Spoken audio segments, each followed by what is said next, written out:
பாலின்பம் சம்பந்தப்பட்ட வியாதிகள், அதற்கான சிகிச்சைகள், தந்திராவில் இருக்கிற முக்கியமான பொய்கள், ஆமாங்க, சிற்ப சூத்திரங்கள், ஓரினச் சேர்க்கை, சுய இன்பம், காதல் முக்தி, இப்படி இன்னைக்கு நிறைய விஷயங்களை பத்தி பார்க்க போறோம். கடைசியா பார்த்துட்டு இந்த நாம பார்த்த எல்லா விஷயத்தையும் மீண்டும் ஞாபகப்படுத்துறதுக்கு ரிவிஷன் செய்வோம். கடைசியா நன்றி சொல்றது. இந்த விஷயம் நமக்கு கிடைப்பதற்கு உதவி செய்த எல்லாருக்கும் நன்றி சொல்லி இன்னைக்கு நிறைவு நாள் நம்ம பார்க்க போறோம். வாங்க, 5வது நாள் வகுப்பு. 3 வகுப்புல சொன்னதை வச்சு நீங்க வாழ்நாள் ஃபுல்லா நிம்மதியா இருந்துடலாம். ஏன்னா அதுல இருக்கிற ரொம்ப முக்கியமான விஷயத்தை எல்லாம் எடுத்து அந்த 24 நாள் வகுப்புடைய வீடியோவை பென்டிரைவில் அம்மி இயற்கை அங்காடியில் நீங்க வாங்கிக்கலாம். AAMMII.com. இப்போ 69 கேள்வி பதில் இருக்குதுங்க.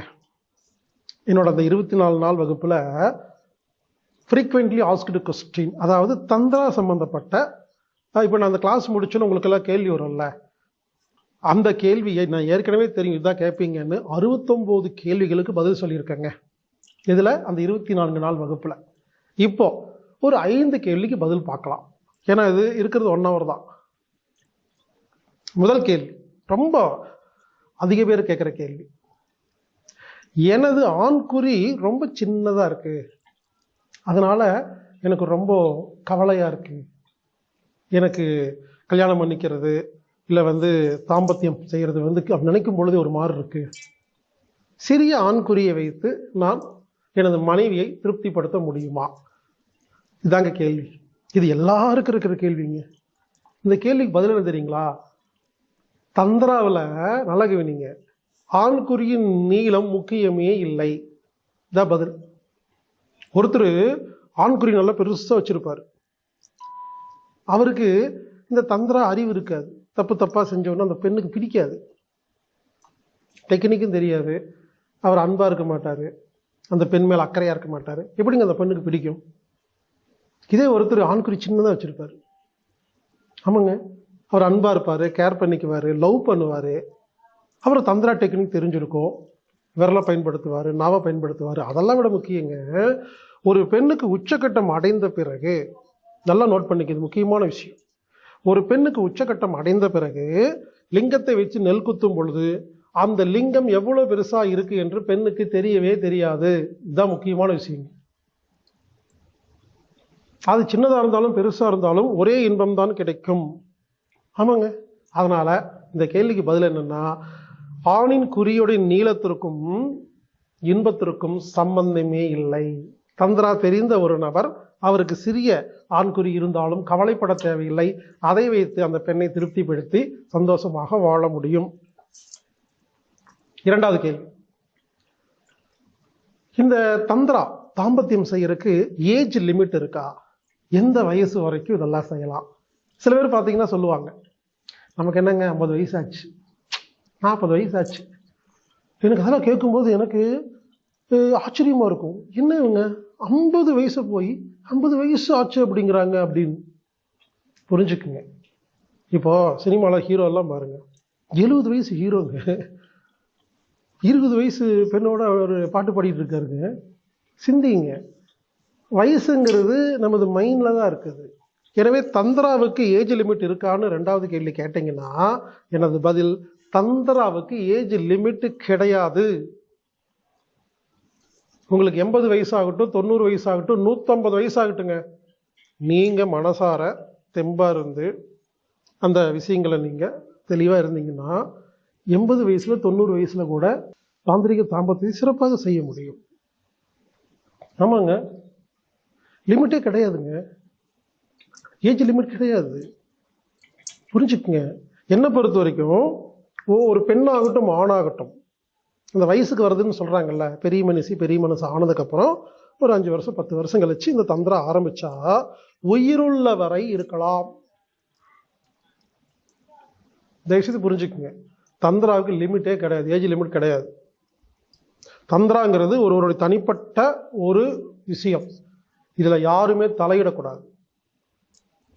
அம்மாவுக்கு வயசு இவ்வளோ ஆயிடுச்சு, அப்பாவுக்கு வயசு அவ்வளோ ஆயிடுச்சு, சில பேர் எனக்கு ஃபோன் பண்ணி சொல்லுவாங்க, எங்கள் அப்பாவுக்கு வயசு அவ்வளோ ஆயிடுச்சுங்க, செல்ஃபோனை பார்த்தா இதையோ பார்த்துட்டு இருக்காருன்னா அவர் பர்சனல், நீங்கள் எடுத்து பார்த்தீங்க, தப்பு உங்கள் மேலே. அவங்களுக்கு ஒரு தேவை இருக்குங்க. இந்த உலகத்தில் என்னன்னா, ஒரு தனி மனிதனுடைய தேவையை பற்றி கொஞ்சம் கூட கவலைப்படாத சமுதாயத்தை வன்மையாக கண்டிக்கிறேன். ஒரு தனி மனிதன் நிம்மதியாக வாழ்றதுக்கு இங்கே ரூல்ஸே இல்லைங்க. ரூல்ஸ் போட்டிருக்கிறது எதுக்கு ரூல்ஸ் போட்டாங்கன்னா, தனி ஒரு மனிதன் நிம்மதியாக வாழ்றதுக்கு. இப்போ அது கிடையவே கிடையாதுங்க. அதனால என்னை பொறுத்தவரை தந்திராவுக்கு ஏஜ் லிமிட் கிடையாது. மனம் இருந்தால் போதும், அதற்கான சூழ்நிலை இருந்தால் போதும், அது நியாயமா இருக்கணும், அவ்வளவுதான் விஷயம். அடுத்தது 3வது கேள்வி, வயாகரா மாத்திரை இந்த மாதிரி விற்கிறாங்க இல்லைங்களா டிவியில், ஆண்மை சக்தி அதிகம் பண்ணுறதுக்கு அதுக்கு இதுக்குன்னு வயாகரா, சிட்டுக்குருவி, லேகியம் எல்லாம், இதெல்லாம் சாப்பிடலாமான்னு அடுத்த கேள்வி. தேவையே இல்லைங்க. புரிஞ்சுக்கங்க, 24 நாள் வகுப்புல தெளிவாக சொல்லி கொடுக்குறேன் என்ன செய்யணும் என்ன செய்யக்கூடாதுன்னு. அப்புறம் ஒரு 19 நாள் வீடியோ கொடுப்பேன். அதில் சாப்பாடு, தண்ணி, தூக்கம், மூச்சு, காத்து, உழைப்பு, மனசு, உடம்பை எப்படி ஒழுங்காக வச்சுக்கிறது, ஆரோக்கியம் வச்சுக்கிறதுன்னு சொல்லி கொடுக்குறேன். எனது 19 நாள் வீடியோவை முழுமையாக பார்த்து கடைபிடித்தால் உடல் மனம் எல்லாம் ஸ்ட்ராங் ஆகிடும், ரத்தம் சூடாக இருக்கும், வீரியம் இருக்கும். 24 நாள் வகுப்பு தந்திரா கேட்டீங்கன்னா டெக்னிக் தெரிஞ்சு போயிடும். எதுக்குங்க உங்களுக்கு வயாகரா? தேவையே இல்லைங்க. புரிந்து கொள்ளுங்கள், அதுல எல்லாம் ஸ்டீராய்ட்ஸ் இருக்கு. நிறைய இந்த மாதிரி பொருட்கள்லாம் கடையில் விற்கிது இல்லைங்களா, டிவியில் விளம்பரம் வருது இல்லைங்களா, ஸ்டீராய்ட்ஸ் இருக்கு, ஊக்க மருந்து இருக்கு. இப்போ ஒரு கோட்டை அடிச்சிங்கன்னா பயங்கர தெம்பு வருது இல்லை, அதெல்லாம் இயற்கையா? அடுத்த கல்ல டல்லா இருக்காரு, ஏன்னா உடம்புக்கு சத்தெல்லாம் தீந்துரும். அப்ப இது போன்ற மருந்து மாத்திரை என்ன செய்யும் கேட்டீங்கன்னா, உங்க உடம்புல இருக்கிற சேவ்டு எனர்ஜி எடுத்து செலவு பண்ணிட்டு போயிருங்க. முதல்ல அதே மருந்து மாத்திரை சாப்பிடும் போது அப்படி பயங்கரமா இருக்கும், போக போக டல்லாகி ஒண்ணுமில்லாம போயிருங்க. ஊக்க மருந்து, லாகரி வச்சு, போதைப் பொருள், அதனால வயாகரா தேவையே இல்லைங்க. 19 வீடியோவை பாருங்க, 24 வீடியோவை பாருங்க, எல்லாமே புரிஞ்சிடும். ஃபாலோ பண்ணுங்க, செலவே இல்லைங்க, ஈஸிங்க. எனவே வயாகரா தேவையில்லை. 4, டாய்ஸ் பயன்படுத்தலாமா? இப்பெல்லாம் புதுசா வந்திருக்குது நிறையா, அது ஒரு பெரிய ஒரு வியாபாரம், தந்திரா டாய்ஸ் அப்படின்னு சொல்லி ஆண்கள் பெண்கள் பயன்படுத்துகிற மாதிரி நிறையா. புரிஞ்சுக்கலாம், டாய்ஸ்னா புரிஞ்சு இல்லைங்களா? அதாவது தனியாக இருக்கிற ஒரு ஆண் வந்து ஒரு பொம்மை மாதிரி இருக்கிற பெண், இல்லைன்னா வந்து பெண் குறி, இதெல்லாம் வந்து பிளாஸ்டிக்கில் ரப்பரில் செஞ்சு வச்சுக்கிட்டு அதை வச்சுட்டு செய்கிற மாதிரி. ஒரு பெண் தனியாக இருக்கும் பொழுது அவங்களுக்கான வைப்ரேட்டர், இந்த மாதிரிலாம் நிறைய டாய்ஸ் எல்லாம் நிறைய வந்திருக்குதுங்க. இது எதுவுமே தேவையில்லை, புரிஞ்சுக்குங்க. எதுக்குங்க டாய்ஸு? ஊர்ல நிறைய பேர் தனியா இருக்கீங்க, ஒரு 2 பேர் ஒன்னா சேர்ந்து வாழ்றதுக்கு ரூல்ஸ் உங்களுக்கு தெரியலங்கிறதா விஷயமே தவிர டாய்ஸ் தேவையில்லை. யோசிச்சு பாருங்க. இப்போ 2 இட்லி ஒரு வடை வச்சிருக்காங்க, பிசிக்கலா இருக்குது, சுட சுட வீட்டில் செஞ்சு. இதை சாப்பிடுவீங்களா, இல்லை ஒரு பேப்பரில் இட்லி வடையோட படம் வரைஞ்சி வச்சு அதை எடுத்து சாப்பிடுவீங்களா? என்ன சொல்றேன் புரிஞ்சுங்களா? சாதாரணமாக ஒரு ஆணும் பெண்ணும் சேர்ந்து வாழ்வதற்கு ஊரில் நிறைய வாய்ப்புகள் இருக்கு, லீகலா, நியாயமா. புரிஞ்சுக்குங்க. அப்போ 2 பேர் சேர்ந்து வாழ்றதுக்கான ஆலோசனை கேளுங்க, அதுக்காக கொடுக்கப்படும். அப்போ பல பேர் வந்து தப்பா புரிஞ்சுட்டு இருக்கீங்க, சமுதாயத்தில் வந்து இப்படி இருக்கணும் அப்படி இருக்கணும்னு. சமுதாயம் அப்படிதான் சொல்லும், ஆனா சில நேரங்களில் தர்மப்படி நாம் வாழலாம். ஃபீலிங்ஸ் ஆஃப் இந்தியா அப்படிங்கிற புக்கில் படிங்க, தர்மத்தை பற்றி பேசியிருப்பேன். தர்மத்தின்படி நீங்கள் வாழும் பொழுது உங்களுக்கு ரூல்ஸே வேறீங்க, புரிஞ்சுக்கிங்க. அதனால என்னை பொறுத்த வரைக்கும் டாய்ஸ் தேவையே இல்லைங்க. தனிமையாக இருக்கிற பெண்கள் வேற வழியே இல்லைங்கும் பொழுது தேவைப்பட்டால் ஒரு வைப்ரேட்டர் யூஸ் பண்ணலாம், புரிஞ்சுக்க, யூஸ் பண்ணலாம். அது எல்லாருக்கும் நான் சஜஸ்ட் பண்ண மாட்டேன், சில பேருக்கு மட்டும்தான், வேற வழி இல்லைன்னா. இதை பற்றியும் 24 நாள் வகுப்புல தெளிவாக பேசியிருக்கேன். என்னை பொறுத்தவரை புரிஞ்சுக்கங்க, தற்சார்பு வாழ்க்கைங்கிறது எப்படி இயற்கையான பொருள்களை வச்சு வாழ்கிறோமோ அதே மாதிரி தந்திராவிலையும் நேரடியாக ஒரு ஆணும் பெண்ணும் சேர்ந்து வாழும்போது கிடைக்கிற அந்த இன்பம் டாய்ஸ் கொடுக்காதுங்க. ஆமாங்க.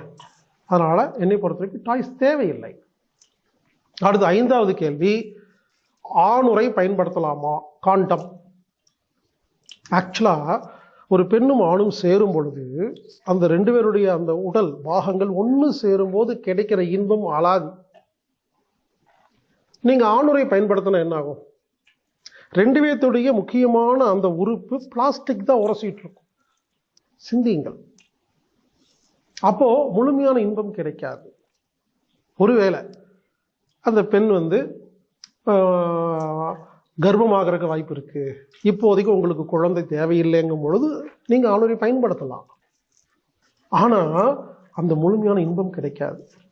எனவே லிங்கத்தை தன் கட்டுப்பாட்டில் வைத்திருக்க தெரியாத, அதாவது எப்போ வெளியாகுதோ அப்போ உடனடியாக வெளியே எடுக்கிறதுக்கு தெரியாத, கட்டுப்படுத்த முடியாத அந்த ஒரு விஷயமெல்லாம் தெரியாத நபர்கள் வேறு வழி இல்லை என்றால், ஒருவேளை கர்ப்பமாகி விடுவார்களோ என்ற அச்சம் இருந்தால் மட்டும் நீங்கள் ஆணுரை பயன்படுத்தலாம்.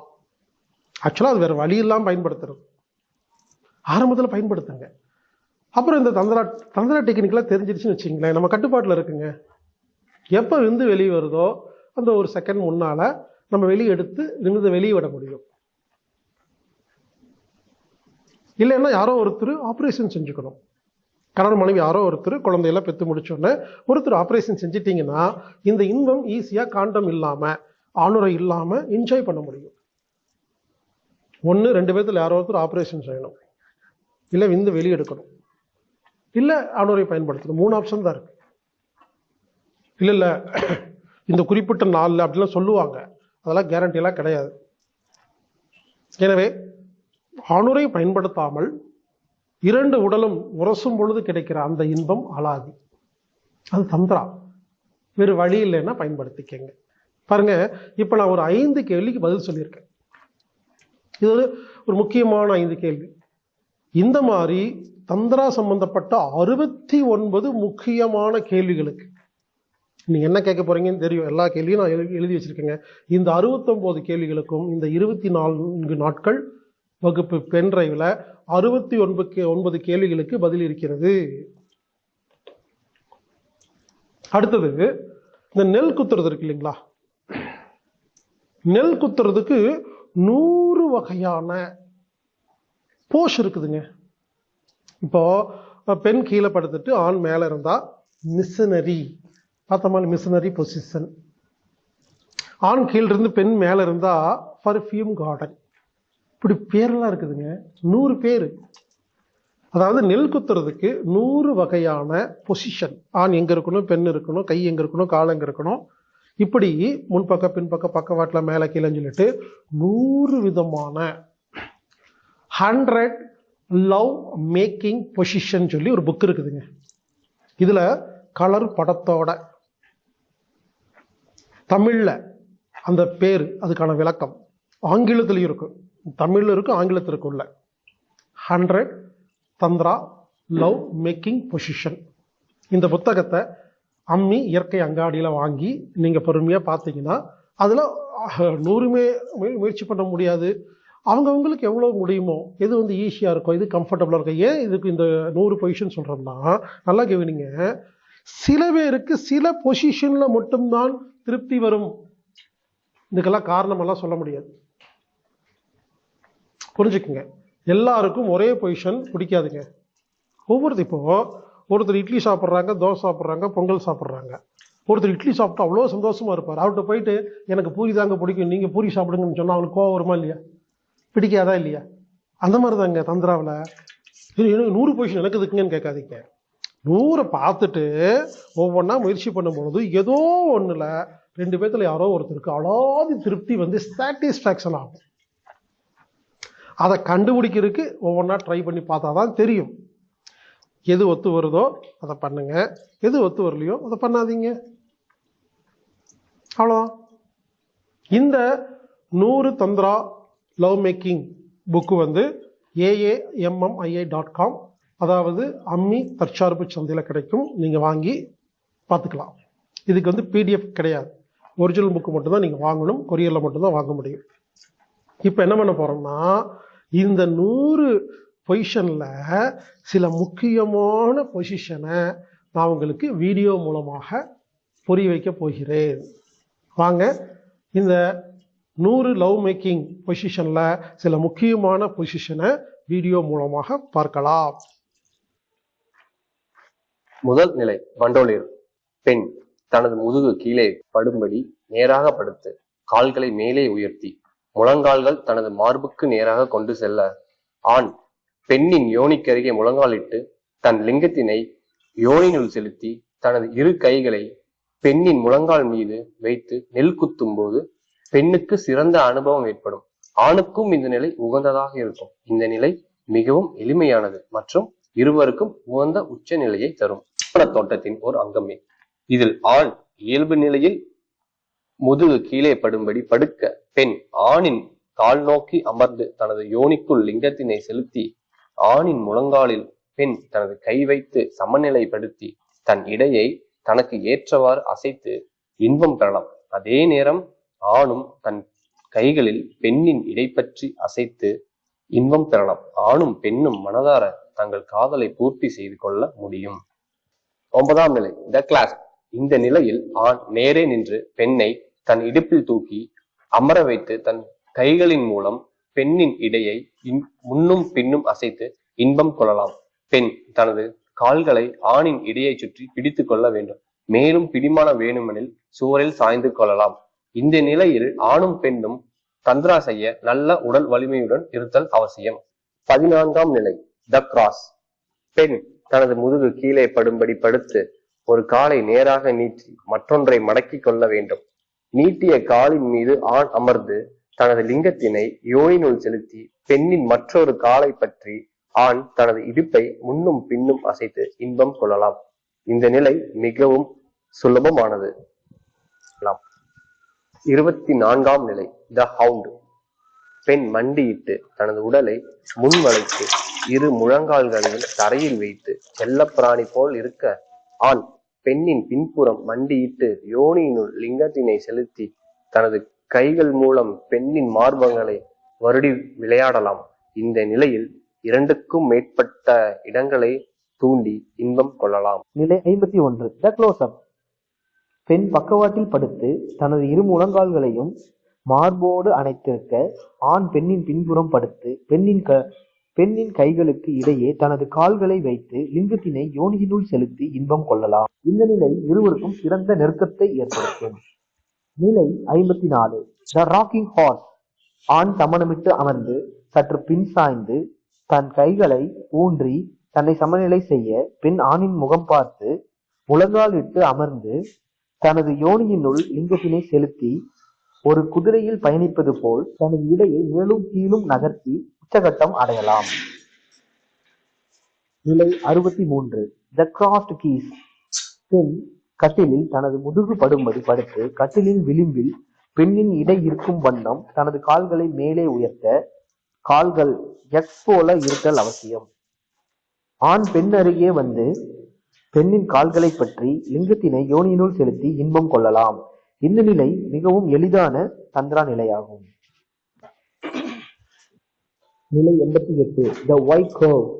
பெண் கட்டிலின் விளிம்பில் பின் திரும்பி படுத்து தனது பாதி உடல் கட்டிலின் மேலும் மீதி உடல் தரை நோக்கியும் இருக்க, ஆண் பெண்ணின் மேல் படுத்து லிங்கத்தினை யோனியினுள் செலுத்தி தனது கைகளை பெண்ணின் மீது வைத்து தனது உடலை மேலே உயர்த்தி பார்க்க ஒய் போன்று தந்திரா செய்யலாம். இந்த நிலைக்கு நல்ல வலிமையும் வளையும் தன்மையும் ஆணுக்கு அவசியம். நிலை 100 த ரைட் ஆங்கிள்.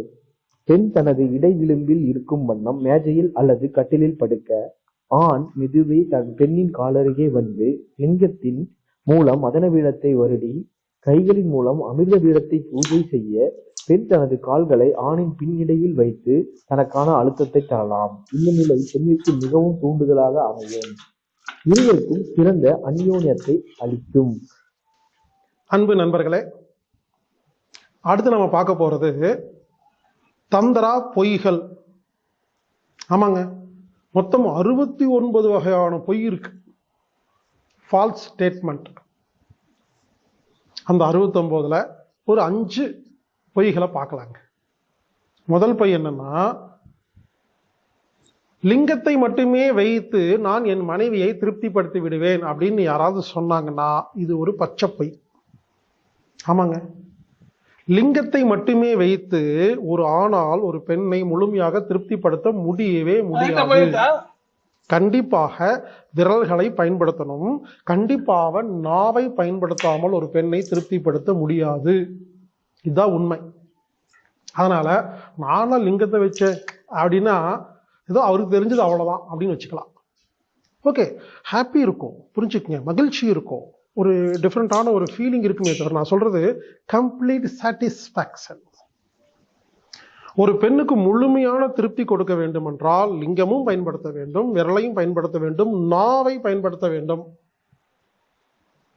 அப்பொழுதுதான் முழுமையான திருப்தி கிடைக்கும். அடுத்து 2வது பை. லிங்கத்துடைய நீளத்திற்கும் சந்தோஷத்துக்கும் சம்பந்தம் இருக்கு. பெரிய லிங்கம் இருந்தால் மட்டுமே சந்தோஷத்தை கொடுக்க முடியும் அப்படிங்கிறது உலக மகா பை. இந்த விஷயத்தை மீண்டும் மீண்டும் சொல்றேன். ஏன் சொல்றேன்னா இது ஆண்களுக்காக இல்லை, பெண்களுக்காக சொல்றேங்க. பல பெண்கள் தன் கணவருடைய லிங்கத்தை முதல்ல பார்த்து அப்செட் ஆகிட்டேன்னு சொல்லி நிறைய பேர் என்ன சொல்லியிருக்காங்க. முதலிரவுல லிங்கத்தை பார்த்தோன்னே எனக்கு அதுக்கப்புறம் அவர் பிடிக்கவே இல்லைங்க, ரொம்ப சின்னதாக இருந்துச்சு. எல்லா அந்த வீடியோன்னா என்ன, இந்த மாதிரி வீடியோலாம் பார்க்கும் பொழுது லிங்கம் யாருக்கு பெருசாக இருக்கோ அவங்கள வச்சே ஷூட்டிங் எடுத்து போட்டு வச்சுருக்காங்க. இந்த பான் வெப்சைட் அப்படிங்கிறது பலான படங்கள். அப்போது அதவே ஆணும் பெண்ணும் பார்த்து எல்லாருக்கும் என்ன மைண்ட் செட்டுனா லிங்கம் பெருசாக இருந்தால் தான் அவரால் திருப்தி பண்ண முடியும்னு ஒரு பெரிய மைண்ட் செட் இருக்குங்க. இதை உடைக்கணுங்க. ஸோ புரிஞ்சுக்குங்க, லிங்கத்தோட நீளத்திற்கும் சந்தோஷத்துக்கும் சம்பந்தமே இல்லை. அந்த ஆணுக்கு தந்திரா தெரியுமா தெரியாதா, அவ்வளோதாங்க. என்ன கேட்ட லிங்கமே இல்லாமல், அதான் முதலே சொன்னேன், ஆடைகளை அவிழ்க்காமல், ஆண் தனது ஆடைகளையே அவிழ்க்காமல் லிங்கத்தை எடுக்காமலேயே ஒரு பெண்ணை திருப்திப்படுத்த முடியும். இதுதான் தந்திரா. அது பச்சை பொய். 3வது, என் மனைவியை நான் 10 நிமிடத்தில் உச்சகட்டத்துக்கு அழைத்து செல்லிடுவேன் அப்படின்னு யாராவது சொன்னாங்கன்னா இது பொய். 10 நிமிஷத்துல முடியாதுங்க. அப்போ அது உச்சகட்டமே இல்லை. நீங்க தப்பா அதை பண்றீங்கன்னு சொல்லி அந்த பெண் என்ன பண்றாங்க, சூப்பர்னு சொல்லி அமுச்சு விட்றாங்கன்னு நினைக்கிறேன் நான். புரிஞ்சுக்குங்க, தந்திரா ஞானியா இருந்தா கூட 45 நிமிஷம் 1 மணி நேரம் ஆகும். தந்திரா முழுமையா தெரிஞ்ச ஒருத்தர், ஒரு ஆண் ஒரு பெண்ணை உச்சகட்டத்தை அலை செல்றதுக்கு 3/4 மணி நேரம் 1 மணி நேரம் ஆகுங்க. அதாங்க தந்திரா. இது என்ன ஃபாஸ்ட் ஃபுட்டா? ஓகே, ஃபாஸ்ட் ஃபுட் இல்லைங்க. இது ஒரு மேஜிக், இது ஒரு தியானம். நான் என் மனைவியை 10 நிமிஷத்துல திருப்தி பண்ணிடுவேன்னு சொன்னா இவருக்கு தந்திரா தெரிலன்னு அர்த்தம். பாவம் அந்த பெண்ணு ஏதோ போனா போட்டுன்னு சொல்லி சூப்பருங்கன்னு சொல்லி அப்பதான் வீட்டுக்கு ஓடி போய் படுப்பாருன்னு சொல்லி ஏதோ சமைங்க சூப்பருங்கன்னு உங்ககிட்ட போய் சொல்லிட்டு இருக்குன்னு அர்த்தம். தந்திரா முழுமையா தெரிந்த ஒருத்தரை ஒன்று ஆரம்பிச்சு மசாஜ் பண்ணி அது பண்ணி இது பண்ணி அந்த உச்சத்தை கொண்டு வர்றதுக்கு 3/4 மணி நேரம் 1 மணி நேரம் ஆகுங்க. மினிமம் 3/4 மணி நேரம் ஆகுங்க, 1 மணி நேரம் ஆகுங்க. அப்போதான் அந்த தந்திரா, அதான் தந்திரா. அப்படியே அந்த 1 மணி நேரம் ஒரே ஃபீல் அப்படியே இருக்கணுங்க. சும்மா அவசரமா பண்றதா தந்திரா கிடையவே கிடையாது. அடுத்தது 4வது பொய். யோனி நேராக இருக்கும், ஒரு பைப் மாதிரி. பெண்ணின் பிறப்புறுப்புகள் அது நேரா இருக்கவே இருக்காதுங்க, வளைஞ்சிருக்கும். வலது பக்கம் இருக்கும், இடது பக்கம் இருக்கும், அது வளைஞ்சுதான் இருக்கும். அது உச்சக்கட்ட அடைஞ்சதுக்கு அப்புறம் தான் லிங்கம் உள்ளவரக்காக நேராகும். புரிஞ்சுக்குங்க, யோனி நேராக இருக்காது, ஒரு பைப் மாதிரி. அடுத்தது ஒரு மிகப்பெரிய பொய். முன் விளையாட்டு இல்லாமல் நான் உச்சக்கட்டத்துக்கு அழைத்து சென்றுவேன் அப்படின்னு ஒரு ஆண் சொன்னார்னா பொய். முன் விளையாட்டுக்கள் இல்லாமல் உச்சக்கட்டத்துக்கு அழைத்து செல்ல முடியாது. இங்க எவ்வளவு பெரிய ப்ரொசீஜர் சொல்லி கொடுத்துருக்கோம். மசாஜ் பண்றதுக்கே 1/2 மணி நேரம் ஆகும். அப்புறம் நிப்புல் ஆர்கசம் அப்படிங்கிற அமுத பீட உச்சக்கட்டத்தை கொடுக்கறதுக்கு அது ஒரு 1/4 மணி நேரம். ஒரு 3/4 மணி நேரத்துக்கு அப்புறம் தான் யோனி பக்கமே போகணும்னு சொல்லியிருக்கிறேன். நான் முன் விளையாட்டே விளையாடாம உச்சக்கட்டத்தை கொடுத்துருவேன்னு சொன்னா ஏதோ ஃபர்ஸ்ட் டைமா இருக்கலாம், ஒரு ரொம்ப எக்ஸைட்மெண்ட்ல இருக்கலாம், ஏதோ போலாம். ரெகுலரா அது கொடுக்கவே முடியாது. புரிந்து கொள்ளுங்கள், முன் விளையாட்டு மிக மிக மிக மிக அவசியம். அதுக்கு எவ்வளவு நேரம் செலவு பண்றோமோ புரிஞ்சுக்குங்க. தந்திராவில் ஒவ்வொரு வினாடியும் ஹாப்பிங்க. இந்த உச்சக்கட்டம் அடையிற அந்த நிமிஷம் மட்டும்தான் ஹாப்பி இல்லை. புரிஞ்சுங்களா? இப்போ நீங்கள் கொடைக்கானலுக்கு டூர் போறீங்கன்னா கொடைக்கானலில் போய் சந்தோஷமா இருக்க போறதில்ல, டூர் இங்கிருந்து கிளம்பும் போது இங்கிருந்து அந்த பயணம் ஃபுல்லா ஹாப்பியா இருந்து கொடைக்கானல்ல ஹாப்பியா இருந்து திரும்பி வரும்பொழுதும் ஹாப்பியா இருக்கணும் இல்லைங்களா? இதான் டூர். அப்படிதான் தந்திரா. முன் விளையாட்டுங்கிறது அந்த இடத்துக்கு பயணம் பண்ணி போற மாதிரி ஜாலியா போயிட்டு கொடைக்கானல்ல இறங்குற மாதிரி உச்சகட்டம். திரும்பி வர்றது பின் விளையாட்டு. முன் விளையாட்டுலையும் ஹாப்பி, உச்சகட்டத்திலையும் ஹாப்பி, திரும்பி வர்றது ஹாப்பி. எல்லா இடத்துலையுமே ஹாப்பி இருக்கு, சந்தோஷம் இருக்கு. ஒவ்வொரு வினாடியும் ரசிப்பதுதான் தந்திரா. இப்படி நாம இப்போ ஒரு 5 பொய் பார்த்துருக்குறோங்க. இந்த மாதிரி தந்திராவில் 69 பொய் இருக்குங்க. இது பொய்ங்கிறத விட அதாவது உங்களுக்கு ஒரு விஷயத்தை புரிய வைக்கிறதுக்காக இந்த பொய் சொல்லிட்டு 69 சொல்லி ஒரு விஷயத்தை சொல்லும் பொழுது உங்களுக்கு சில விஷயம் புரிஞ்சுக்குங்க. உங்களுக்கு புரியறதுக்காக அப்படி ஒரு டாபிக் ரெடி பண்ணியிருக்கிறோம். 69 பொய்கள். அந்த 69 பொய்கள், அதற்கான விளக்கம் இந்த 24 நாள் பென் டிரைவ்ல இருக்கு. இப்போ உங்களுக்கு சாம்பிளுக்காக ஒரு 5 கொடுத்துருக்கேன். அடுத்தது சிற்ப சூத்திரங்கள். இந்த கோவில் எல்லாம் போய் பாருங்க, சிற்பங்கள் இருக்குங்க. யோசிச்சு பாருங்க, சாமி கும்பிடுற கோவில்ல யோசிச்சு பாருங்க, அங்க தந்திரா பொசிஷன்லாம் இருக்கும். கொஞ்சம் உத்து பார்த்தீங்கன்னா கோயிலை கொண்டு யாராவது வைப்பாங்களான்னு கேட்பீங்க. அப்ப யோசிச்சு பாருங்க எவ்வளவு முக்கியங்கிறத நமது முன்னோர்கள் புரிஞ்சு கோவிலில் தந்திரா சிற்பங்கள் வைத்திருக்கிறார்கள். அவங்க ஒன்றும் முட்டாள் கிடையாது. இப்படி கஜுரஹோ, சுசீந்திரம், பல கோயில்கள்லங்க முக்கியமான சிற்பம் இருக்கு. இப்படி எந்தெந்த ஊர்கள்ல சிற்பம் இருக்கு, அதுல என்னென்னமெல்லாம் சிற்பம் இருக்குன்னு முக்கியமான 69 சிற்பங்களின் புகைப்படங்களை காண்பித்து உங்களுக்கு 69 சிற்பத்தில் உள்ள சிற்ப சூத்திரங்களை கற்றுக் கொடுப்பதற்கு ஏற்பாடு செஞ்சிருக்கேங்க. ஆமாங்க, இந்த 24 நாள் பென்டிரைவ்ல 69 விதமான சிற்பங்கள் படங்கள் காமிச்சு அதற்கான விளக்கம், இந்த சிற்பம் ஏன் இப்படி இருக்குன்னு நேரா பார்த்தா, நார்மலா பார்த்தா தெரியாது. நான் எக்ஸ்பிளைன் பண்ணுவோம் பாருங்க, அடடா இதனாலதான் இந்த சிற்பம் இப்படி இருக்கான்னு தெரியுங்க. சிற்ப சூத்திரம் பேருங்க. இப்படி 69 சிற்ப சூத்திரங்கள் நாம தயார் பண்ணியிருக்கோம். இப்ப நீங்க என்ன பண்ண போறீங்கன்னா அந்த 69ல சில முக்கியமான சிற்ப சூத்திரங்களை வீடியோ மூலமாக பார்க்க இருக்கிறீர்கள். வாங்க இப்ப நாம சில முக்கியமான சிற்ப சூத்திரங்களை வீடியோவாக பார்ப்போம். அடுத்தது நாம் பார்க்க இருக்கிறது சுய இன்பம், செல்ஃப் ஆர்கசம். அதாவதுங்க சுய இன்பம் தவறு கிடையாது, நல்லா புரிஞ்சுக்கணும். பல பேர் சுய இன்பம் பண்ணிட்டு நான் தப்பு பண்றேன், இயற்கைக்கு விரோதமா பண்றேன், நான் ரொம்ப கெட்டவோ அப்படின்னு ஒரு முடிவுக்கு வச்சிருக்கீங்க. அப்படிலாம் கிடையாது. சுய இன்பம் வந்து நல்லா கவனிங்க, மிகினும் குறையினும் நோய் செய்யும்னு வள்ளுவர் சொன்னார் இல்லைங்களா? அந்த மாதிரி சுய இன்பம்ங்கிறது அளவா இருந்தா அது உங்களுக்கு ஆரோக்கியம். அளவுக்கு அதிகமாக போகும் பொழுது வியாதி, டென்ஷன். அதாவது சுய இன்பத்தை எப்படி பயன்படுத்தணும்னா, ஒரு வேலை ஒரு கணவனும் மனைவியும் ஆணும் பெண்ணும் ஒன்னா இல்லை, அதாவது உங்களுக்கு சரியான ஜோடி இன்னும் அமையல, உங்க ஜோடி கூட இல்லாதப்போ புரிஞ்சுக்குங்க. ஜோடி இருந்தா தந்திரா பண்ணிட்டு போக வேண்டியதானே, எதுக்கு சுய இன்பம்? புரிஞ்சுக்கங்க. ஒரு ஆணோ பெண்ணோ தனியா இருக்கும் பொழுது, சரியான ஜோடி இல்லாத பொழுது டென்ஷன், உன்னுடைய டென்ஷனை குறைக்கிறதுக்காக ஒரு ஸ்ட்ரெஸ் ரிலீஃபா சுய இன்பத்தை கடைபிடிக்கலாம். ஆமாங்க.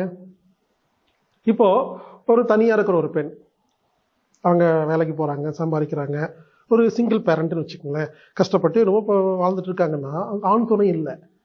அப்போ வாரத்துக்கு ஒரு தடவை, மாசத்துக்கு ஒரு தடவை தனக்கு தானே சுயமா அந்த ஆர்கசம் உச்சகட்டத்தை அடையிறது ரொம்ப நல்லது. அப்போ அடைஞ்சா என்ன ஆகுன்னா ரிலாக்ஸா இருக்கும், நல்லா தூங்கிடலாம், நல்லா பசிக்கும். அப்போ அந்த தேவையில்லாத டிஸ்ட்ராக்ஷன்லாம் வராது. ஆஃபீஸ் வேலையை ஒழுங்கா பார்க்கலாம், குழந்தைய ஒழுங்கா வளர்க்கலாம். அதாவது ஸ்ட்ரெஸ் ரிலீஃப். புரிஞ்சுக்குங்க. சுய இன்பம்ங்கிறது ஆரோக்கியமானது, ஆணாகட்டும் பெண்ணாகட்டும். எப்போன்னா நல்லா ரொம்ப உங்களுக்கு ஒரு மாதிரி அன்ஈஸியா இருந்து ஒரு மாதிரி டிஸ்டர்பா இருக்கும் பொழுது சுய இன்பம் பண்ணிட்டா அதை வந்து ஒரு சிகிச்சையா, ஒரு ஹீலிங்கா பண்ணனா நல்லது. ஆனா அதை அடிக்ஷனா பண்றது கெட்டது. ஒரு சில ஆண்கள் பார்த்தீங்கன்னா ஒரு நாளைக்கு 5 முறை எல்லாம் சுய இன்பம் பண்ணுவாங்க, ரொம்ப வீக் ஆயிடுவாங்க, ரொம்ப மோசமாயிருவாங்க, சத்து இருக்காது, வேலை ரிசைன் பண்ணிடுவாங்க, பணம் எல்லாம் செலவு பண்ணிடுவாங்க. ஸோ அப்போ அது தப்பு. ஒரு சில பேர் நான் அதெல்லாம் பண்ண மாட்டேங்க, அது வந்து இயற்கைக்கு விரோதங்கன்னு சொல்லிட்டு டென்ஷனாக சுற்றிட்டு இருப்பாங்க. திடீர்னு மயக்கம் போட்டு விழுந்துருவாங்க, பக்கவாதம் வரும், பிரெயின் டியூமர் வரும், எவ்வளவோ கஷ்டப்படுவாங்க. ஆனால் சுயன்பம் பண்ண மாட்டாங்க. அதுவும் தப்பு, புரிஞ்சுக்குங்க. மிகினும் குறையினும் நோய் செய்யும். அப்போ ஆணாகுண்டு பெண்ணாகட்டும் மாசத்துக்கு ஒரு தடவை 2 தடவை லிமிட். அதுல இன்னும் 2 தடவை கரெக்டாக கணக்கு போட்டு இல்லை, நான் அப்ராக்சிமேட்டாக சொல்றேன். நமக்கு தேவை வரும் பொழுது, அது விஷயமான ஒரு கடுப்பா இருக்கும் பொழுது நம்ம என்ன பண்ணலாம்னா சுயன்பம் செய்து ரிலீஸ் பண்ணலாம், தவறில்லை. ஆனா அதுக்கு சில ரூல்ஸ் எல்லாம் இருக்குது. அளவுக்கு அதிகமாகவும் பண்ணி வீக் ஆயிடக்கூடாது, செய்ய மாட்டேன்னு சொல்லி ரொம்ப ஸ்ட்ரிக்டா இருந்து டென்ஷனாக இருக்கக்கூடாது. அளவா இருக்கலாம், புரிஞ்சுங்களா? அதை மருந்தாக, ஹீலிங்காக, ஒரு ஸ்ட்ரெஸ் ரிலீஃபாக, ஒரு அவுட்லெட்டாக பயன்படுத்தலாம். இப்படி சுய இன்பத்தை ஆணாகட்டும் பெண்ணாகட்டும் எப்படி முறைப்படி சக்தி இழக்காமல் செய்து கொள்வது என்பதை பற்றியும் இந்த 24 நாள் தாந்திரிக தாம்பத்தியம் பென் டிரைவ்ல வீடியோவில் தெளிவாக சொல்லியிருக்கேங்க. இப்போ நான் உங்களுக்கு சொல்றது என்னன்னா, சுய இன்பம் தவறில்லை, சரியாக பயன்படுத்தினால் அதை வைத்து நாம் ஆரோக்கியமாக, நிம்மதியாக, சந்தோஷமாக வாழ முடியும். அது ஒரு ஆணுக்கும் பெண்ணுக்கும் அவசியம். எப்போ? தனியா இருக்கும் பொழுது. அதை செஞ்சிட்டோம்னா ரிலாக்ஸா இருக்கலாம். அதனால அதை நீங்க மருத்துவத்திற்காக நீங்கள் கண்டிப்பாக ஹீலிங்காக பயன்படுத்தலாம். சுய இன்பம் தவறில்லை, அளவாக பயன்படுத்துங்கள். அதிகமாக பயன்படுத்தி நீங்கள் வீக் ஆயிடாதீங்க. இதுதான் சுயம் சம்பந்தப்பட்ட சில முக்கியமான விஷயம். மேலும் விவரங்களுக்கு அந்த பென் டிரைவ்ல இன்னும் டீட்டெயிலா பேசியிருப்பேங்க. அடுத்தது காதல் முக்தி, லவ் என்லைட்மெண்ட் அப்படின்னு ஒரு வீடியோ போட்டிருக்கேன் யூடியூப்ல, தயவு செய்து பாருங்க. லவ் என்லைட்மெண்ட் பை ஈலர் பாஸ்கர்னு டைப் பண்ணுங்க யூடியூப்ல போய். இல்லை தமிழ்ல காதல் முக்தி ஹீலர் பாஸ்கர் நடிங்க, நான் பேசியிருப்பேன் ஒரு 1.5 மணி நேரம் 2 மணி நேரம். அந்த வீடியோவை பாருங்களேன். சைக்காலஜி, ஒரு கணவன் மனைவி ஒன்னா வாழும் பொழுது எப்படி அந்யோன்யமா வாழ்றதுன்னு தெளிவா பேசியிருப்பேங்க. அதை 2 பேரும் உட்காந்து பார்த்துட்டு, கரெக்டு, அவர் சொல்றது கரெக்டு, எங்க நீங்க இந்த மாதிரி பண்ணீங்க, இனிமேல் பண்ண வேண்டாம், சாரிம்மா நான் அப்படி பண்ணிட்டேன், தெரியல, அப்படி 2 பேரும் அந்யோன்யமா ஒத்துக்கிட்டு மாறிட்டீங்கன்னா தந்திரா சக்சஸ் ஆகும். அடுத்தது சில படங்கள் அவசியம் எல்லாரும் பார்க்கணும். சந்தோஷ் சுப்பிரமணியம், காதலில் சொதப்புவது எப்படி, ஜெய ஜெய ஜெய ஜெய ஹே, இறுகப்பற்று, இந்த 4 படங்களையும் கணவன் மனைவி 2 பேருமே இல்லை லவ்வர்ஸ் இருந்தீங்கன்னா தயவு செய்து 4 படத்தையும் 40 முறை பாருங்க. சண்டை வந்து செய்கூலி சேதாரமாகி அதுக்கப்புறம் பார்க்கறதுக்கு முதலே பார்த்துட்டீங்கன்னா செய்கூலி சேதாரம் இருக்காது. இப்படி சந்தோஷ் சுப்பிரமணியம், ஜெய ஜெய ஜெய ஹே, இறுகப்பற்று, காதலில் சொதப்புவது எப்படி ஆகிய 4 படங்களை நான் உங்களுக்கு சிபாரிசு செய்கிறேன், பாருங்கள். அடுத்தது ஓரின சேர்க்கை, LGBTIQன்னு சொல்லுவாங்க, லெஸ்பியன், கே, இப்படி பைசெக்சுவல், இப்படி டிரான்ஸ்ஜெண்டர், இப்படி நிறைய இருக்கு. LGBTIQன்னு சொல்லுவாங்க. ஓரின சேர்க்கை, பல பேர் என்ன பண்றாங்க, ஓரின சேர்க்கை அப்படின்னாவே ரொம்ப கேவலமா பாக்குறாங்க. அது நம்ம இயற்கைக்கு விரோதம், தப்புங்கிறாங்க. முதல்ல புரிஞ்சுக்குங்க, ஓரின சேர்க்கையில் இருக்கிற சில சயின்ஸ் சொல்றேன். ஒரு மனிதனுக்கு 4 விஷயம் இருக்குங்க: உடல், மனம், புத்தி, ஹார்மோன். ஒரு மனசு இருக்கிறாரு, உடம்பு ஆண் உடம்பு, மனசு ஆண் மனசு, புத்தி ஆண் மனசு. ஆனா ஹார்மோன்ஸ், பெண்களுக்கான சுரக்கிற ஹார்மோன்ஸ் சுரந்தா பண்ணுவாரு. இங்க இருங்க, சும்மா அடுத்தவங்களை பார்த்தாலும் அவமானப்படுத்தி கேவலப்படுத்தி பேசாதீங்க. உங்களுக்கு சுரக்குது என்ன பண்ணுவீங்க? என்ன சரின்னு தெரியாதுங்க. ஒரு ஆணுக்கு பெண்ணின் ஹார்மோன் சுரக்குது, இது வந்து ஒரு குறைபாடுன்னு வச்சுக்கலாம், இல்ல வந்து ஒரு மேனுஃபேக்சரிங் டிஃபிகல்ட்டின்னு வச்சுக்கலாம். ஆக மொத்தம் சுரக்குது. அந்த ஆணுக்கு பெண்ணை பிடிக்கவே பிடிக்காது, பெண்ணை பார்த்தா ஒண்ணுமே தோணாதுங்க, ஆணை பார்த்தா ஆசை வருங்க. இப்ப என்ன பண்ண சொல்றீங்க? நமக்கு அந்த மாதிரி வரல அப்படிங்கிறதுக்காக அடுத்தவங்களை குறை சொல்றது தப்புங்க. அந்த ஹார்மோன் சுரக்குங்க, அவங்கள என்ன செய்யறதுன்னு தெரியாதுங்க. ஆண் பார்த்தா அப்படி ஜிப்புன்னு இருக்குங்க, பொம்பளை பார்த்தா பிடிக்காதுங்க. அப்போ அவர் ஓரின சேர்க்கை பண்றாரு, உங்களுக்கு என்ன பிரச்சனைன்னு கேட்கறேன். புரிஞ்சுங்களா? அது தனக்கு வந்தா மட்டும்தாங்க புரியும். இப்படி ஒரு நடக்கலாம். ஒரு பெண் இருப்பாங்க, பெண்ணுடைய உடம்பு, பெண்ணுடைய மனசு, பெண்ணுடைய புத்தி, அவங்களுக்கு ஆணுடைய சுரக்கும்.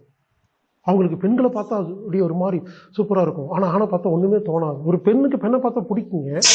அப்போ அவங்க ஃப்ரெண்ட்ஷிப் வச்சுக்கிட்டு ஒன்னா இருக்கிறாங்க. ஒன்னு ஓரின சேர்க்கை அப்படிங்கிறீங்க. ஹார்மோனுடைய வேலை அது. அதை என்ன எப்படி சரி பண்றதுன்னு யாரும் ஆராய்ச்சி பண்றது, அதை பத்தி பேசுறதும் இல்லை. இது எப்படி தப்புன்னு சொல்ல முடியும்? இப்படி நல்லா கவனிங்க. சில பேருக்கு புத்தி மட்டும் ஆணா மாறிடும், சில பேருக்கு மனசு மட்டும் பெண்ணா மாறி, இப்படி நிறைய நிறைய காம்பினேஷன்ஸ் இருக்குதுங்க. புரிஞ்சுக்குங்க. ஆண் பெண் அப்படிங்கிறது வெளியே பார்த்தா மட்டும் தெரியாது. அவங்க மனம் எப்படி இருக்கு, புத்தி எப்படி இருக்கு, ஹார்மோன்ஸ் எப்படி, சப்கான்சியஸ் மைண்ட் ரெக்கார்ட் என்ன இருக்குன்னு பார்க்கணுங்க. இதை பத்தி நான் டீட்டெயிலாக பேசியிருக்கிறேங்க. ஆமாங்க. எல்ஜிபிடி ஐக்கியூன்னா என்ன, ஓரின சேர்க்கையாளர்கள் இவங்களுடைய மனசு எப்படி இருக்கும், அவங்க ஏன் அதை பண்றாங்க, அந்த மாதிரி இருக்கிறவங்களுக்கு தீர்வு என்ன, இது எல்லாமே டீட்டெயிலா, ரொம்ப டீட்டெயிலா பேசியிருக்கிறேங்க. எனக்கு அதுக்கு மட்டுமே ஒரு 2 மணி நேரம் வேணும் பேசி உங்களுக்கு புரிய வைக்கிறேன். அதனால உங்களுக்கு தெரிஞ்ச நண்பர்கள், சொந்தக்காரங்க யாராவது ஃப்ரெண்ட்ஸ் இந்த ஓரின சேர்க்கையில் இருந்தாங்கன்னா இந்த 24 நாள் பென்ட்ரைவ் வாங்கி முழுசா பார்க்க சொன்னா அவங்களுக்கான எல்லா விதமான சப்போர்ட், திங்க், அந்த சொல்யூஷன், தீர்வு இருக்குதுங்கள. புரிஞ்சுங்க. தீர்வுங்கிறது அதை விட்டு வெளியே வர்றது இல்லை, அதான் புரிஞ்சுக்குங்க. அவங்களுக்கு ஏன் இந்த மாதிரி நடக்குது, இதை எப்படி ஹேண்டில் செய்யறதுன்னு தெளிவாக சொல்லி கொடுத்துருப்பாரு. அதான் தீர்வு. ஒரு முக்கியமான விஷயம் சொல்றேங்க. தயவு செய்து ஆணும் பெண்ணும் ஒன்றா இருக்கிறத பார்த்து தயவு செய்து அசிங்கமா பேசாதீங்க, அவமானப்படுத்தாதீங்க, அவங்கள கெட்டவங்கன்னு சொல்லாதீங்க, ஒதுக்கி வைக்காதீங்க. உங்களுக்கு ஒரு வேலை, ஒரு ஓப்பனா கேட்குறேன், உங்களுக்கு ஒரு வேலை, ஒரு பையன் இருக்காரு, 25 வயசாச்சு, திடீர்னு உங்ககிட்ட அம்மா எனக்கு பெண்களை பார்த்தா பிடிக்கலாமா, ஆண்களை மட்டும், என்ன கண்ணில் தண்ணி வருங்க, என்ன செய்வீங்க யோசிச்சு பாருங்க. அப்போ உங்க பையனா இருந்தா பொண்ணா இருந்தா எப்படி சரி செய்ய, எப்படி இதுக்கு தீர்வுன்னு யோசிப்பீங்களா இல்லையா? ஆனா ரோட்ல போறவங்க மற்றவங்களா இருந்தா அவமானப்படுத்தி திட்டுறது. புரிந்து கொள்ளுங்கள். எப்பொழுதெல்லாம் ஊர்ல இருக்க மற்ற எல்லாத்தையும் நம்ம திட்டிட்டு இருக்கிறோமோ ஒரு நாள் அது நமக்கு பேக் ஃபயர் ஆகும். புரிஞ்சுக்காம எதுவும் பேசக்கூடாது. அதனால ஒரு சேர்க்கைங்கிறது அது ஒரு டிஃப்ரெண்டான ஒரு உலகம். அவங்க வேணும்னே செய்யல, அவங்களுக்கு அந்த மாதிரி ஹார்மோன்ஸ் சுரக்குது, என்ன செய்யுதுன்னு தெரியல. புரிந்து கொள்ளுங்கள். அதை ஒழுங்கு செய்வதற்கு, அவர்களுக்கு புரிய வைப்பதற்கு, அவர்களுக்கு கவுன்சிலிங் கொடுப்பதற்கான எல்லா விஷயங்களும் பண்ணிட்டு இருக்கிறாங்க. நிறைய பேருக்கு அந்த கவுன்சிலிங் கொடுத்துருக்காங்க. அதை புரிஞ்சுக்கிட்டு அவங்க ஹாப்பியா இருக்காங்க. இப்போங்க புரிஞ்சுக்குங்க. எல்ஜிபிடி ஐக்கியூக்கு எனக்கு தெரிஞ்சு இந்த உலகத்துல எத்தனை பேர் ஒழுங்கான தீர்வு கொடுத்தாங்கன்னு தெரியலிங்க. எனக்கு தெரிஞ்சு யாருமே கொடுக்கல. நிறைய இடத்துல நான் பார்க்குறேன், எல்லாரும் அவங்க கான்செப்டே புரியாம பேசிட்டு இருக்காங்க. நான் இது சம்பந்தமா நிறைய பேர்த்துக்கிட்ட பேசி ஆலோசனை பெற்று குருநாதர்கிட்ட ஐடியா கேட்டு இந்த மாதிரி இருக்கிற எல்ஜிபிடி ஐக்கியோட நண்பர்கள்ட்ட பேசி பல வருட ஆராய்ச்சிக்கு பிறகு இந்த ஓரின சேர்க்கைக்கு சரியான தீர்வு, புரிதலை நான் 24 நாள் வகுப்பில் தெளிவாக கொடுத்திருக்கேன். புரிஞ்சுங்களா? அப்ப அவங்க வேணுமென்னே பண்ணலீங்க, அவங்களுக்கு ஒரு ஹார்மோன் சுரக்குது. அப்ப அவங்களுக்கு அப்படிதான் தோணுது. ஒரு ஆண்க பெண்ணை பார்த்தா பிடிக்கலைங்கன்னு யோசிச்சு பாருங்க. உங்களுக்கு பிடிக்குது, ஏன்னா நீங்க ஆணா இருக்கீங்க. எல்லாமே ஆணா இருந்ததுன்னா பெண்ணை பிடிக்கும்.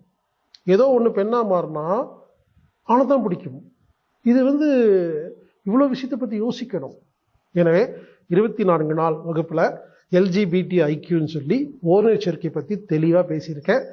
அந்த மாதிரி இருக்கிற நண்பர்கள் யாராவது இருந்தாங்கன்னா உதவி செய்யணும்னா இந்த பென்ட்ரைவ் வாங்கி கொடுத்து ஃபுல்லா பார்க்க சொல்லுங்க. முடிச்சுட்டு எங்கிட்ட ஒரு கவுன்சிலிங் வர சொல்லுங்க. அவங்களுக்கு நான் கவுன்சிலிங் கொடுக்குறேன். அவங்களுக்கு புரிதல் ஏற்படும், அவங்களுடைய அந்த பிரச்சனையை தீர்ந்து விடும். அடுத்தது, இந்த பாலின்பம் சம்பந்தமாக நிறைய நோய்கள் வரும். இந்த நோய்களுக்கு தீர்வு நம்ம சொல்லியிருக்கிறோங்க.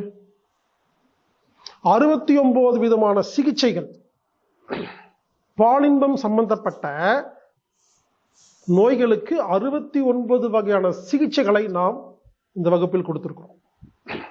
திருமதி அகிலாண்டேஸ்வரிங்கிறவங்க கோயம்புத்தூர் இருக்கிறாங்க. இவங்க இந்த குழந்தை வளர்ப்பு, பெண்கள் சம்பந்தமா, இந்த தந்திரா சம்பந்தமா எல்லாமே புரிஞ்சுக்கிட்டு நிறைய பேருக்கு ஆலோசனை கொடுத்துருக்காங்க. அப்போ அவங்கள வச்சு என்ன பண்ணியிருக்கிறேன் நான், இந்த 24 நாள் வகுப்புல 69 விதமான நோய்களுக்கு இயற்கை வைத்தியத்தை அவர்கள் பேசியிருக்கிறார்கள். அந்த 69 விதமான இயற்கை வைத்தியமும் இந்த 24 நாள் வகுப்பு பென்டிரைவில் இருக்குது.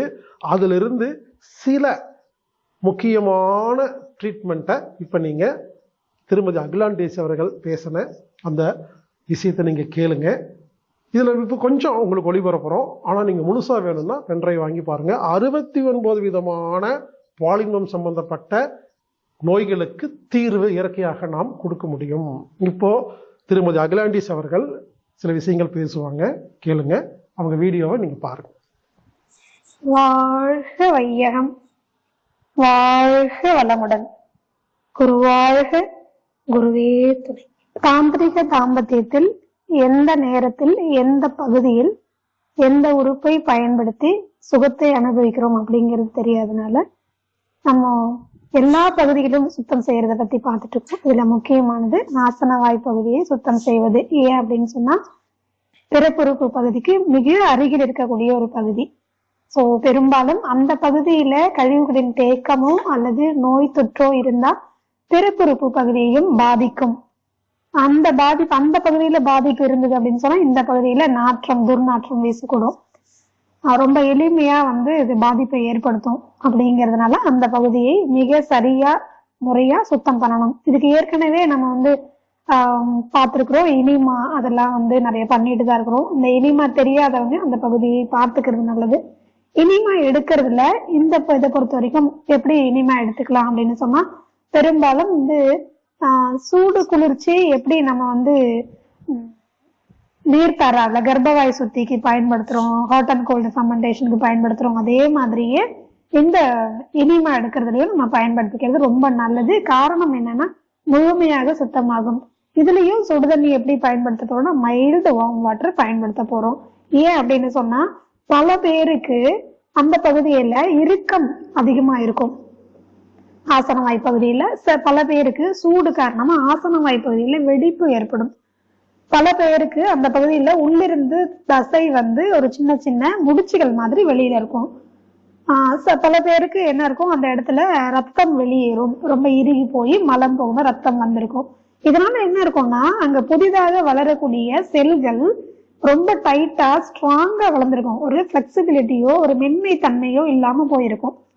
அதனால நம்ம என்ன சொல்றோம்னா ஒரு குறிப்பிட்ட வயதுக்கு அப்புறமா கொஞ்சம் நீங்க என்ன பண்ணலாம்னா கொஞ்சம் மைல்டு வார்ம் வாட்டர் முதல்ல உள்ள அனுப்பி சுத்தம் பண்ணிக்கணும். அதுக்கப்புறம் பச்சை தண்ணி இப்படி பயன்படுத்தும் போது உள்ள இறுகி போயிருக்கக்கூடிய செல்கள் மென்மை தன்மையை அடையும். இறுகி போயிருக்கக்கூடிய கழிவுகள் மென்மையாகும், வெளியேறதுக்கு ரொம்ப சுலபமா இருக்கும். நோய் தொற்று கிருமிகள் உள்ள இருந்தாலும் இந்த மைல்டு வார்ம் வாட்டர் உள்ள போகும்போது இன்னும் சுத்தமாகும். இன்னும் நாங்க என்ன சொல்றோம் அப்படின்னா, இன்னும் சுத்தமாகணும் அப்படின்னு சொன்னா உங்களுக்கு இறுகி போனது சுலபமாகணும். ஏன்னா ஏன் இறுகி போனதுன்னு சொல்றேன்னா மென்மை தன்மை அவசியம்.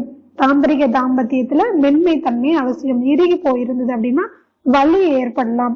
அதனால அவங்களுக்கு என்ன ஆகலாம் அப்படின்னு சொன்னா பல பேருக்கு கொஞ்சம் மயக்க நிலைக்கும் போகலாம். அப்படி இருக்கிறதுக்கு காரணம் அந்த பகுதியில கூட மென்மை தன்மை இல்லாம எலாஸ்டிசிட்டி தன்மை இல்லாத ஒரு சுருங்கி விரிகிற தன்மை இல்லாம இறுகி போயிருக்கிறது தான் காரணம். இப்போ அதுக்கு நம்ம என்ன பண்ணணும், மைல்டு வார்ம் வாட்டர் கொஞ்சம் சால்ட்டா இருக்கணும்.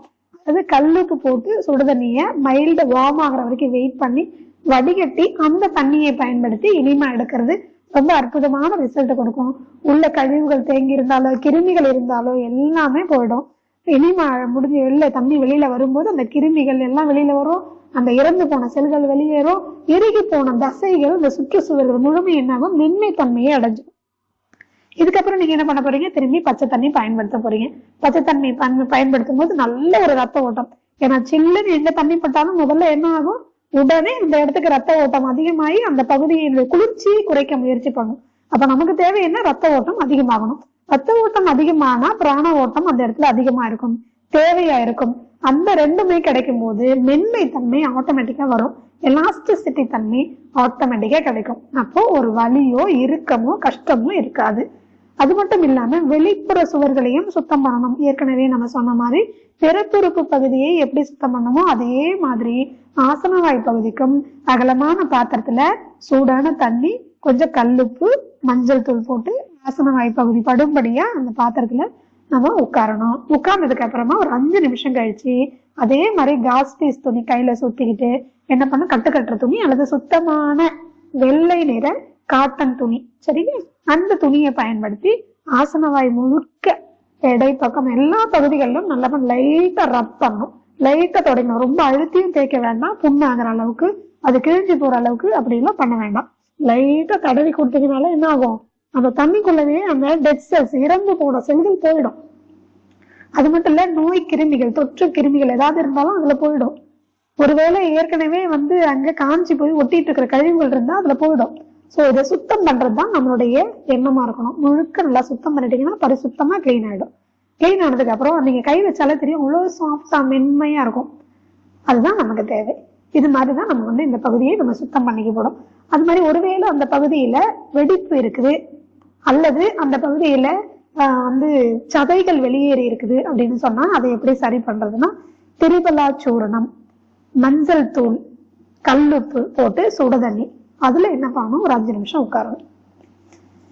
இப்ப சுத்தம்லாம் பண்ண வேண்டாம், திருப்பி ஒரு 5 நிமிஷம் பச்சை தண்ணியில உட்காந்துட்டு இப்ப சுத்தம் பண்ணணும். அந்த பகுதி முழுக்க அதே மாதிரி விரல்ல நம்ம கட்டுக்கட்டுற துணியோ அல்லது நம்ம ஒரு காட்டன் துணியோ நம்மளுடைய விரல்ல வச்சு சுத்திக்கிட்டு நல்லா சுத்தம் பண்ணீங்கன்னா அந்த கழிவுகள் வெளியேறும், ரத்த ஓட்டம் அதிகமாகும். அப்போ என்ன ஆகும், ஆட்டோமேட்டிக்கா திரிபலா சூரணம் புண்ணை ஆற்றக்கூடிய தன்மை உள்ளது. நெல்லிக்காய், கடுக்காய், தாண்டிக்காய் இருக்கு. மஞ்சள் தூள் ஆன்டிசெப்டிக்கா அந்த இடத்துல பயன்படும். அது மட்டும் இல்லாம ஆன்டி இன்ஃபிளமேட்டரி, இனிமே எந்த தசைகளும் எந்த செல்களும் வெடிக்காம பாத்துக்கும்.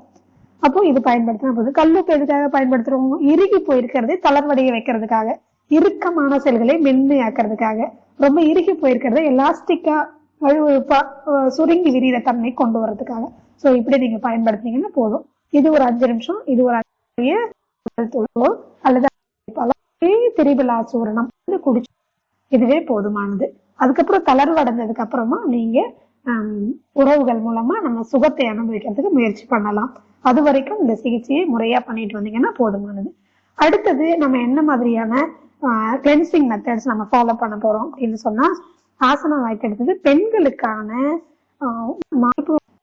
அப்படி இப்படியும் 72 முறை அடுத்த வாரம், இந்த மாதிரி மான் பயிற்சியில சொல்லப்பட்ட அந்த வழிமுறைகளையே மார்பகத்தினுடைய காம்பை தொடாமல் சுற்றி இருக்கக்கூடிய மார்பகத்தை முழுக்க என்ன பண்ணணும் அப்படின்னு சொன்னா, மெல்ல தடவி கொடுத்து மெல்ல ஒரு மசாஜ், ஒரு தடவுதல் முறைய செய்தாலே போதுமானது.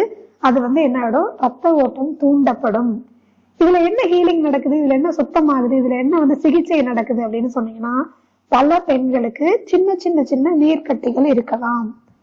ஃபைப்ராய்டு, சிஸ்ட் அப்படின்லாம் கர்ப்பப்பையில வர்ற மாதிரியே மெமரி கிளான்ஸ் நீங்க இறுக்கமான உடைகள் உடுத்துறதுனால, பெண்கள் பிரேசியரி அப்படின்னு சொல்லக்கூடிய உள்ளாடைகளை, அதுலயும் பெல்ட் இருக்கு, நைலான் இருக்கு, இறுக்கமா போட்டுக்கிறாங்க.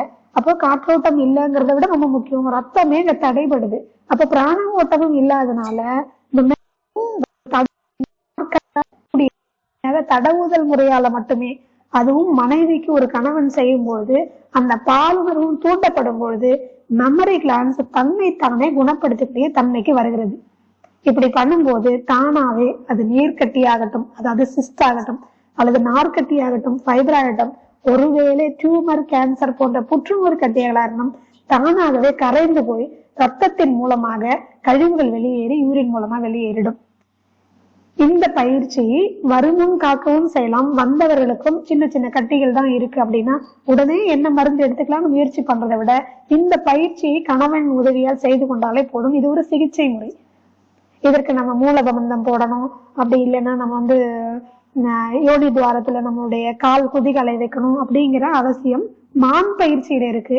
ஆனா இந்த பயிற்சி மார்பகத்தில் இருக்கக்கூடிய பிரச்சனைகளை சரி பண்றதுனால அந்த பகுதிகளை தடவுவதன் மூலமா ரத்த ஓட்டத்தை அதிகப்படுத்தி, சூட்டை ஏற்படுத்தி, பிராண ஓட்டத்தை ஏற்படுத்தி மென்மையாக செய்வதன் மூலமா அந்த கழிவு பாலுணர்வை தூண்டுவதன் மூலமாக நமக்கு அந்த கழிவுகள் வெளியேறி அந்த பகுதி ஆரோக்கியமாகுது. சோ ரொம்ப சுலபமா என்ன பண்ண முடியும்னா, தாம்பத்திய சுகத்தை அனுபவிக்கிறதுக்கு ரொம்ப இது உதவியாக இருக்கும். அந்த பகுதியில வலி இருந்தது அப்படின்னு சொன்னா அந்த உணர்வை அனுபவிக்கவே முடியாது. எரிச்சலோ கோபமோ தான் வரும். அப்போ ஸ்ட்ரெஸ், மன இறுக்கம் அதிகமா இருக்கும். மன இறுக்கத்தை வெளியேற்றுவதற்கு மிக சுலபமான வழி, பெண்களுடைய மன இறுக்கத்தை தளர்வடைய வைக்கிறதுக்கு, ரிலாக்ஸ் பண்றதுக்கு இந்த தடவுதல் முறை, மார்பகத்திலே தடவுற முறை ரொம்ப அற்புதமான ஒரு உதவியாக இருக்கக்கூடிய ஒரு முறையாக இருக்கும். இது நம்ம எந்த விதத்துல நம்ம சுத்தம் பண்ணிக்கணும் அப்படின்னு சொன்னா, ஒருவேளை மற்ற பகுதிகளில் எங்கேயாவது தோல் பிரச்சனைகள் இருந்து அதுல வந்து செல்கள் வந்து உதிர்ந்து போற அளவுக்கு அல்லது அதுல இருந்து நீர் ஒழுகி வருது அப்படின்னு சொன்னா அதை எப்படி சரி பண்ணலாம்? இது ஆண்களுக்கு தனியா பெண்களுக்கு தனியா பார்க்கலாம். ஆண்களை பொறுத்த வரைக்கும் யுரேத்ரா, அதுக்கு அடுத்தது பெனிஸ். அந்த பெனிஸினுடைய தோல் நீக்கின பகுதியில இருந்து வெள்ளை கலர்ல ஒரு திரவம், அது சீழ் அப்படியே, அது சீழ் கிடையாது, சீழ் மாதிரி ஒரு திரவம். இது எதனால வருது? பாக்டீரியா. இதனுடைய பேசிக் சிம்டம் வந்து உங்களுக்கு ஒரு எரிச்சல், ஒரு அரிப்பு, ஒரு கெட்ட வாடை, பேட் ஸ்மெல் இது வருது அப்படின்னா இவங்க என்ன மாதிரியான மூலிகையை பயன்படுத்தி இதை சரி பண்ணிக்க முடியும் அப்படின்னு சொன்னா, இங்க வில்வம் அப்படின்னு சொல்லி ஒரு மூலிகை இலை இருக்கு. இந்த இலையை காலை வேளையில சும்மாவே தண்ணியில ஒரு 4 இலைகளை போட்டு தண்ணி விட்டு ஜூஸா அடிச்சு வடிகட்டி காலை வெறும் வயிற்றுல குடிச்சிட்டு வந்தாங்க அப்படின்னா இது என்ன பண்ணும்னா இந்த பகுதிகளில் பர்டிகுலர்லி யுரேத்ரால இருந்து பீனிஸ் பகுதியில இருக்கக்கூடிய அந்த அரிப்பு, எரிச்சல், அந்த பகுதியில் வரக்கூடிய கொப்புளம், இன்ஃபிளமேட்டரின்னு சொல்லுவோம், அந்த வீக்கம், அந்த கொப்புளங்கள், இதை அந்த அப்புறம் அதுல இருந்து வரக்கூடிய அந்த வெள்ளை திரவம், சீழ் மாதிரியான ஒரு திரவம், பர்டிகுலர் துளசினா அந்த பர்டிகுலர் பிரைவேட் கையில வேலை செய்யும். ஜாதிக்காய் சரி, பெருசா இருந்தாலும் சரி, வீங்கி போயிருந்தாலும் அல்லது உள்நோக்கி இருந்தாலும், வெளியில வராம இருக்குதுன்னாலோ இல்ல அதுல வந்து வலி இருந்தாலோ, என்ன இருந்தாலும் சரி, டெஸ்டிஸ் அப்படின்னு சொன்னாலோ அல்லது சினைப்பை பிரச்சனை அப்படின்னு சொன்னாலோ 2 பேருக்குமே ஜாதிக்காய், மாசிக்காய் இது எப்படி சாப்பிடலாம் அப்படின்னு சொன்னா, இது வந்து ஜாதிக்காய், மாசிக்காய் இரண்டுமே ஒரு மயக்கத்தை ஏற்படுத்தக்கூடிய ஒரு மூலிகை. இந்த ஜாதிக்காய், மாசிக்காய் காயா இருக்கும். இதை என்ன பண்ணணும் அப்படின்னா பவுடர் பண்ணி வச்சுக்கிட்டு காலையில 1/2 டீஸ்பூன் பசும் பால், நாட்டு மாட்டு பாலா இருந்தா பசும்பால், அப்படி இல்லைன்னா 1/2 டீஸ்பூன் சப்பி சாப்பிட்டுட்டு ஒரு 1/2 டம்ளர் தண்ணி குடிச்சிட்டா போதுமானது. இது ஏன் வந்து பால் குடிக்கணும்? நாட்டு மாட்டு பால் அப்படிங்கிறது என்ன இருக்குன்னா அதுல எல்லா சத்துக்களும் நிறைஞ்சிருக்கிறதுனால இந்த ஜாதிக்காயை இன்னும் கொஞ்சம் பல மடங்கு அதனுடைய சத்துக்களை, வீரியத்தை அதிகப்படுத்தும். அதனாலதான் பெரும்பாலும் மூலிகைகளை இப்ப சுத்தமான பசும்பால்லையோ நெய்யிலையோ தேன்லையோ அனுமானமா கொடுத்தாங்க. ஒவ்வொன்றுத்துக்கும் ஒரு தன்மை இருக்கு. சோ இந்த பால் இந்த ஜாதிக்காய், மாசிக்காயினுடைய தன்மையை பல மடங்கு கூட்டும். சோ ஒருவேளை உங்களுக்கு பிரச்சனை குறைவாதான் இருக்கு, இல்ல நான் வந்து தற்காத்து கொள்ளணும் இந்த பிரச்சனையில இருந்து அப்படின்னு நீங்க நினைச்சீங்கன்னா தண்ணியில குடிச்சா போதுமானது. அந்த காலத்துல நம்ம என்ன பண்ணுவோம், அதாவது பெரிய குழந்தைங்களுக்கு என்ன பண்ணுவோம், தாய்ப்பால் 2 சொட்டு விட்டு அதுல நம்ம ஜாதிக்காய், மாசிக்காய் உரசி குழந்தைக்கு நாக்குல தடவுவோம். உரம் இருந்தா கொடுத்தோம் இல்லைங்களா? அதே மாதிரி பெரியவங்களுக்கு, அது ஆணாக இருந்தாலும் பெண்ணாக இருந்தாலும், குறிப்பா ஆண்களுக்கு இந்த பிரச்சனைகளுக்கு ஈஸியான சுலபமான ஒரு தீர்வு ஜாதிக்காய், மாசிக்காய் பொடி 1/2 டீஸ்பூன், 1/2 டம்ளர் வெது வெதுப்பான சுத்தமான பசும் பால், நாட்டு மாட்டு பால்ல குடிச்சா நல்ல வீரியம் கிடைக்கும். எனக்கு பிரச்சனை அதிகமா இருக்குன்னா ஜாதிக்காயும் மாசிக்காயும் சேர்ந்து பண்ணும்போது இந்த காம்பினேஷன் அற்புதமான சைஸையும் சரி பண்ணும், வலியையும் தீர்க்கும், கட்டிகளையும் கரைக்கும், அதே சமயத்துல அதுல இருக்கக்கூடிய என்சைம்ஸையும் தூண்டிவிடும். அப்போ அதனால உங்களுக்கு என்ன தேவையோ தாம்பத்திய சுகத்துக்கும் உடல் ஆரோக்கியத்திற்கும் உறுப்பினுடைய ஆரோக்கியத்துக்கும் ரொம்ப அற்புதமா இது வந்து உதவியா இருக்கும். இதை பயன்படுத்திக்கலாம். நன்றி. நாட்டு மாட்டு பாலர்னா பசும்பால், அப்படி இல்லை பிரைவேட் பாட்ல கூடிய அந்த கசிவு, அந்த 1 வாரமோ 2 வாரமோ 3 வாரமோ அவங்க அதை குடிச்சிட்டு வந்தாங்கன்னாலும் அதுவே போதுமானது. பால் 2 சொட்டு விட்டு அதுல நம்ம ஜாதிக்காய் பத்தி பார்த்தோம். படுத்துவோம். ரிவிஷன். சாதாரணமா ஒரு தாம்பத்தியம் செய்யறதுக்கும் தந்திராவுக்கும் என்ன வித்தியாசம்னு பார்த்தோம். என்ன வித்தியாசங்க? உச்சகட்டம் ஆணுக்கும் இருக்கு, பெண்ணுக்கும் இருக்கு. உச்சகட்டம்னா என்ன? உச்சி முதல் உள்ளங்கால் வரை எல்லா செல்களும் குதூகலிக்கிறது, டோபாமின் சுரக்கிறது, நாடி நரம்புகள் எல்லாம் அப்படியே என்ஜாய் பண்ணி எனர்ஜி அதிகப்படுத்துறது. இந்த உச்சகட்டம் கண்டிப்பா தந்திரா ஆரம்பிச்சா ஆணுக்கும் பெண்ணுக்கும் உச்சகட்டம் 2 பேத்துக்கு அடைஞ்சாதான் அது தந்திரா சிறப்பாக இருக்கிறது என்ற அர்த்தம். தந்திரா ஆரம்பிச்சு என்ன பண்ணணும்? பெண்ணுக்கு முதல்ல உச்சகட்டத்தை கொடுக்கணும், அதுக்கப்புறம் தான் ஆண் எடுத்துக்கணும். இதுதான் தந்திரா. இந்த உச்சகட்டத்தினால வர நன்மைகளை பத்தி பார்த்தோம். எல்லாமே பாசிட்டிவ்ங்க. உச்சகட்டம் அடையாத ஒரு ஆண் பெண்ணுக்கு நடக்கிற டிமெரிட்ஸ் பக்க விளைவுகளை பற்றி பார்த்தோம். அப்போ என்னை பொறுத்த வரைக்கும் ஆணாகட்டும் பெண்ணாகட்டும், இப்போ உடல் நோய்கள், மன வருத்தங்கள், பிரச்சனைகள் எல்லாத்துக்கும் என்ன காரணம்னா சரியான உச்சகட்டத்தை அடையவில்லை, சரியான பார்ட்னர் இல்லை, சரியான ஜோடி சேரவில்லை. ரதி ரகசியங்கிற புக்கை பற்றி பார்த்தோம். எந்த மாதிரி பெண்ணுக்கு எந்த மாதிரி ஆண் சூட்டானா உச்சகட்டம் தானாக அடையும்னு பார்த்தோம். பத்மினி பெண்ணுக்கு முயல் சேர்ந்தா உச்சகட்டம் தானா அடையும், அவர்களுக்கு தந்திரா தேவையில்லை. சித்தினி பெண் மான் இன ஒரு ஆணை கல்யாணம் பண்ணிக்கிட்டா உச்சகட்டம் தானாக அடையும். சங்கினி பெண் ரிஷப ஆணை திருமணம் செய்து கொள்ள வேண்டும். அத்தினி பெண் அசுவ ஆணை திருமணம் செய்து கொண்டால் ஆட்டோமேட்டிக்காக உச்சகட்டங்கள் நடக்கும். அதே மாதிரி ஒரு பெண் மான் 6 இன்ச்சு இருக்கிற ஒரு பெண் மான் 6 இன்ச்சு இருக்கிற குதிரை ஆணை கல்யாணம் பண்ணிக்கிட்டா ஜம்ப் பண்ணக்கூடாது. மதன கை வச்சு விரல வச்சு அதுல அடுத்த லெவல் பொசிஷன் 69 இந்த நேரத்தில். எனவே ஜிடிக்கு அவர்களுக்கு அவர் குடும்பத்தாருக்கும் 4 இந்த 5 பேர் இந்த 4 உங்களுக்கு கொடுப்பதற்காக என்னுடன் வேலை செய்த பணிபுரிந்த கேமரா எடுத்து. ஸோ ஆரம்பத்தில் இந்த முதல் இந்த கிளாஸ் 3 எதுவுமே தேவையில்லாதெல்லாம் இல்லை. அதாவது தந்திராவை புரிஞ்சுக்கணும்னா கணவன் மனைவி சம்பந்தப்பட்ட அற்புதமான புத்தகங்க படிச்சு சூத்திரங்கள் அதை அனுப்பிச்சு வைக்கிறேன். appakulam@gmail.com ஒரு இமெயில் இருக்கு.